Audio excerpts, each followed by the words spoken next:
We're back. Terry and Jesse show. We got Jonathan O'Brien. He's the author of a new book called Call to Campaign. Jonathan, welcome to the show, my friend.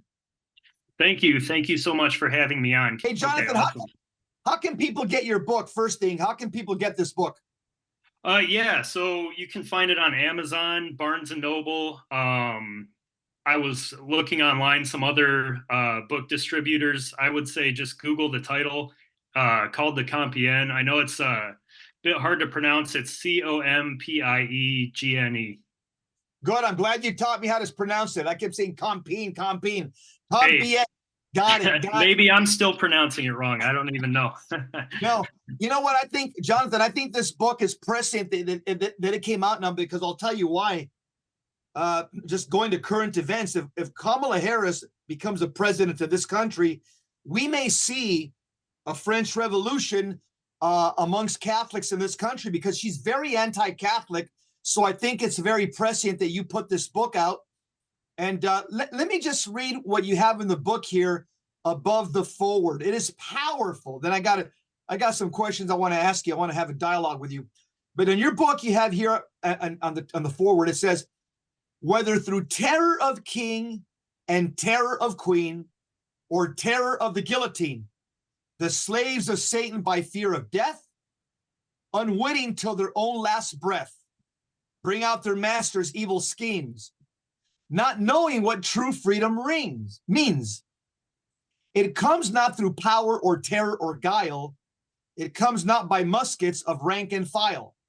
It comes from within, as the sisters did show, as they walked up the scaffold in orderly row. It's the freedom to be right in a world of wrong, to chant hymns of praise over shouts of the throng, the freedom to meet circumstance with dignity instead of losing it trying to change what may be, to meet your death with courage and ease, knowing you pleased the one you should please. Chilling. You know, Jonathan, to me, this is your book. This is basically like the Catholic version of the Holocaust. Yeah. So let me ask you, how did you find out about this story? Because I'm looking at you, you're a youngster, you're a young man. And what made a young guy like you decide to write about a story like this? Well, so I can't even remember exactly where I heard about it. It must have been a YouTube video or something, but it was sometime during Lent this year. And I'm not a stranger to history. I'm someone that's always been interested in it, always looked into it. And I thought to myself, why am I hearing this for the first time? You know, I was taught that the French Revolution was something good, or something, you know, basically the French version of the American Revolution. And then I'm hearing, you know, now at 35 years of age, that they were guillotining nuns, and that, you know, that's not even the start of it, all the atrocities that were committed. And I'm just, you know, I guess it's no mystery, but it's like, why was this one of the parts of history that was selectively chosen to just be suppressed and not talked about? Let me ask you a question, John. Since you've done the deep dive into this, was the French Revolution an attempt to de-Christianize Europe? And a second question I would have is that in your investigation, in your studies, were the Freemasons, did they have a hand in this? Yeah, and I'll just say to that second question, yes. I'll get back to it, but yes to both of those.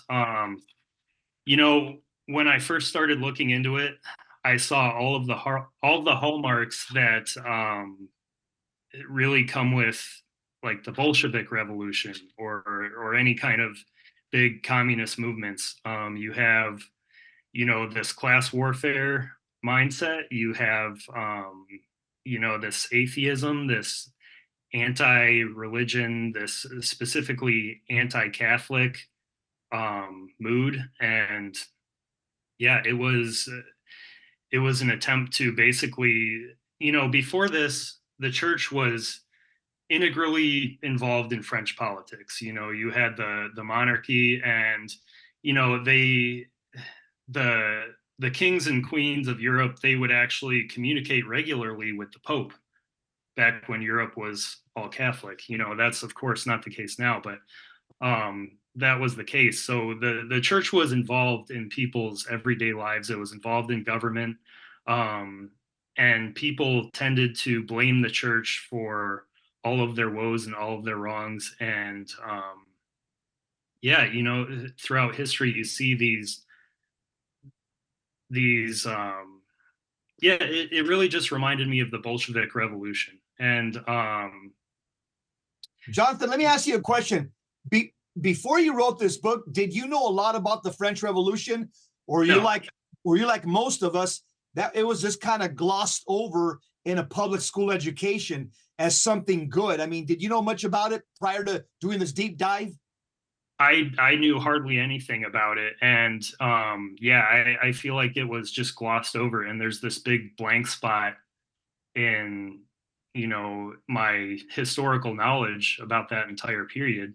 And then I started hearing about this story, and I looked a little deeper, and I heard about the war that happened in the Vendée region in the West, and the de-Christianization, and basically the war against Catholics.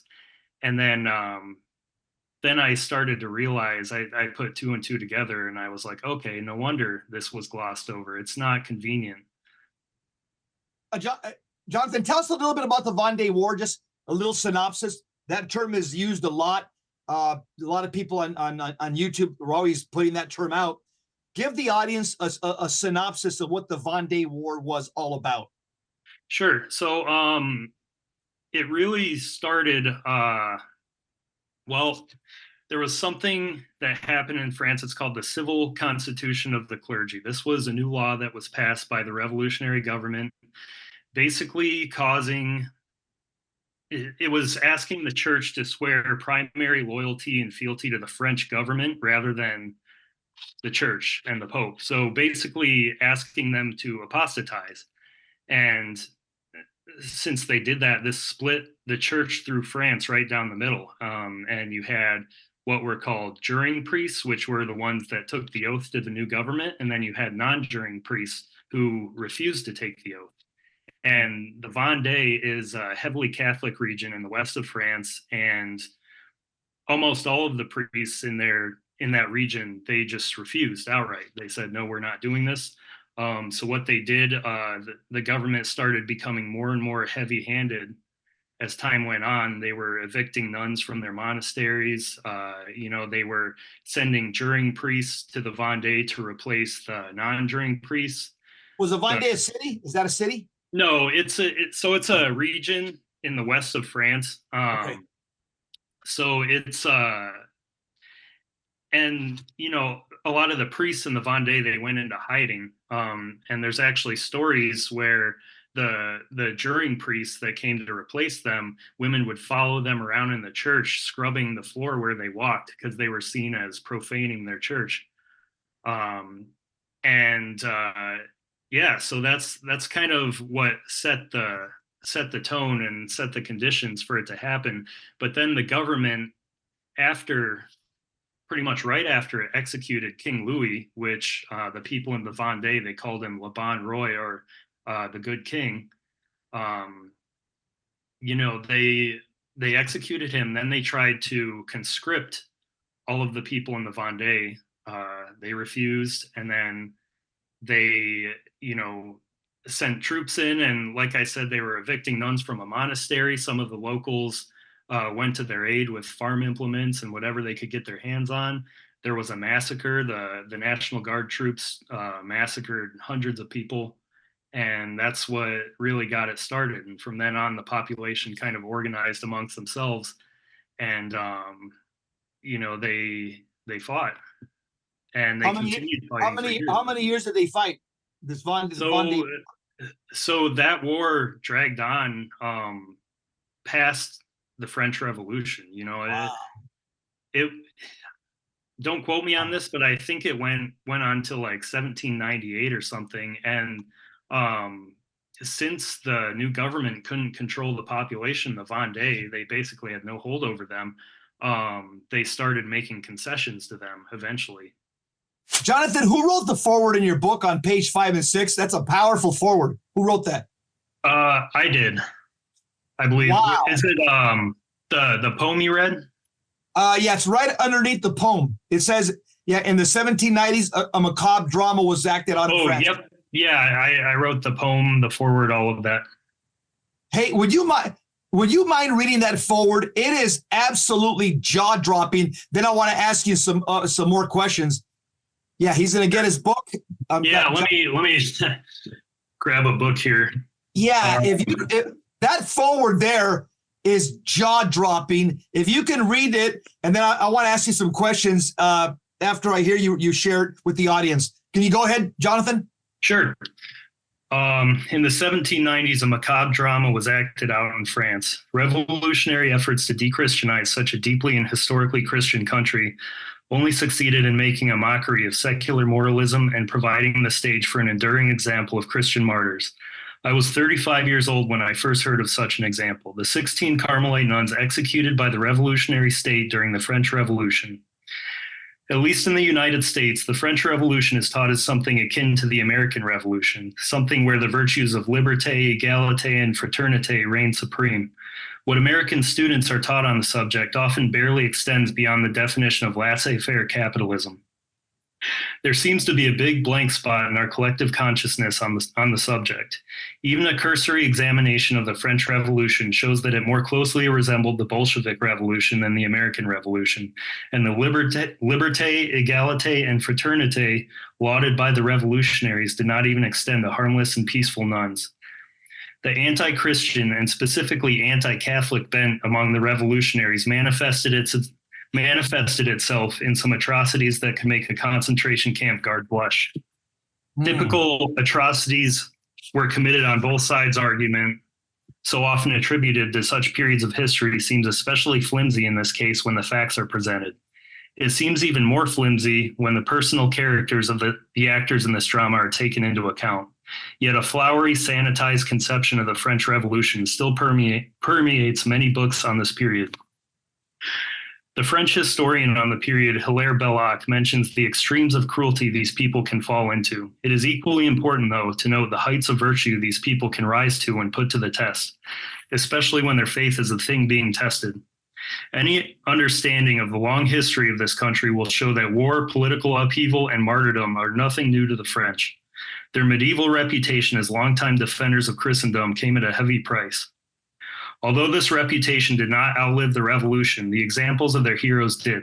This is one such example, and with what little I knew about it, it was clear to me that this was a story that needed to be told. Not because of the crimes that have been forgotten, but because of the heroism of the 16 women that has been forgotten. And as heinous as the crimes of some of the perpetrators are, may God have mercy on them, I tried to include only as many details on them as were necessary to properly contrast the actions of these nuns with the atmosphere of the world they were a part of. Most of what we know of the experience of this religious community from 1789 up to the time of their execution in 1794 comes from the account of Sister Maria of the Incarnation, who survived the ordeal, not being present at the time of the rest of her convent was arrested. Since minor consistencies exist between various accounts, some authors have attempted speculation as to the veracity of her claims. For this book, I chose to trust in the honesty of a Carmelite nun who was there at the time over the speculations of modern scholars and academics who weren't. Regardless, I am indebted to them for their thorough research, and I am grateful for their work, which consolidates the rest of what we know today. I hope the French reader will forgive my ignorance of French culture and history and take into account the fact that these events have been airbrushed from the record for many outside of France. I have done my best to include a level of detail I deem pertinent to the average reader in my own country. I can only assume that for many of these, this will be their first time hearing about the martyrs of Compiègne. Jonathan, are you French? No. Maybe Irish. Somewhere back in the line, but yeah, I'm Irish. Yeah, O'Brien sounds Irish to me. So I'll tell you, you've done a good job for the church, I'll tell you, because Catholics are looking for heroes. And what you've done, instead of going to Marvel Comics or DC Comics, you've given us real heroes that we can look up to and call upon their intercession. So let me ask you, what stands out about this story and the thousands of others who were killed during the French Revolution? Why did you focus on this? So the first difference is that this is one of the instances that was actually well recorded, and there's enough material to actually draw on with the surviving account to tell the entire story. There were thousands of instances and thousands of martyrs in this part of French history that, a lot of them will never know their story. And I'm sure that some of them are equally beautiful.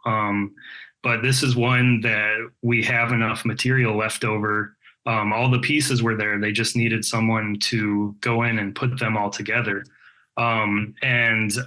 Another, the other thing that stands out is this is a story where you can very clearly see the hand of God. And when I first heard about it, it gave me chills. When I wrote about it, it gave me chills. When I go back and read about it over again, it still gives me chills.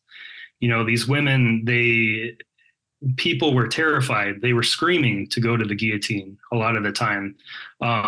These women were singing hymns in unison. And just, yeah. And normally around the guillotine, there was just a violent mob of people hurling insults, just acting like you can expect. And even they were silenced.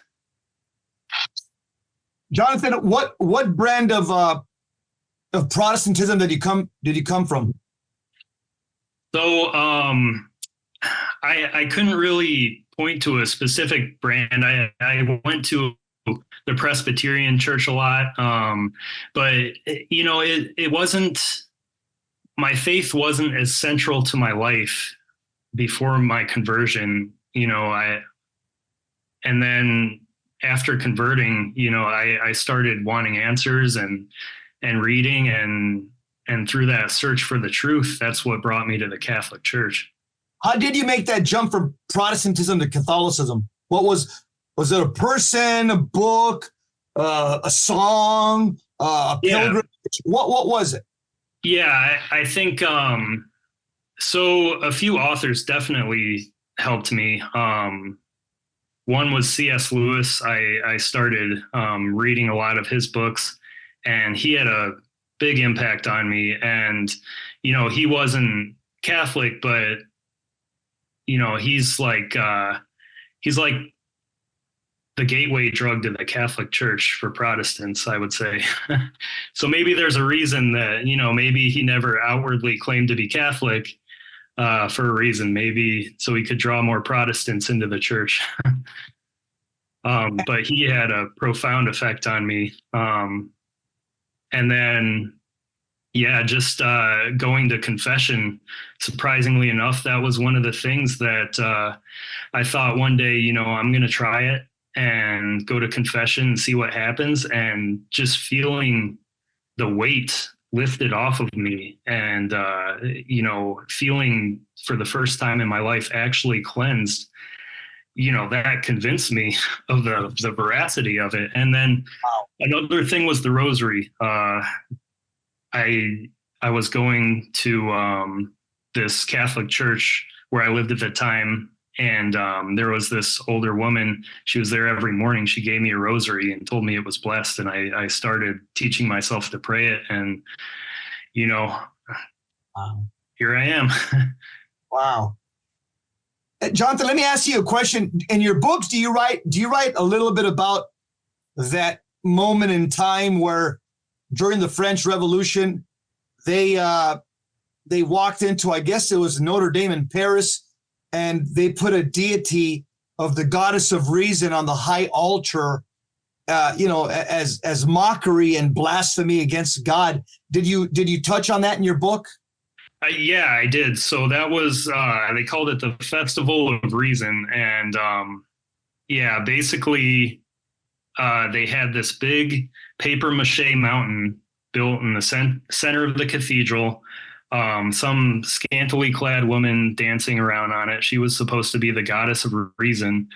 And like I wrote in the book, you know, their attempt to deify the reason of man only succeeding in turning the Cathedral of Notre Dame into a virtual burlesque show. So, Jonathan, what do you think made the French people act in such a way towards the church? I mean, France is called the daughter of Catholicism.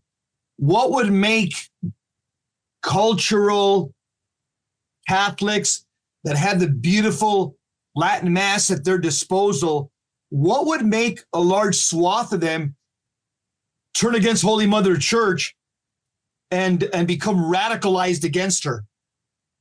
Yeah, I think one of the reasons would have been being sold on the idea of progress. They thought of the church and faith at the time as something outdated. This is during what they call the Enlightenment era.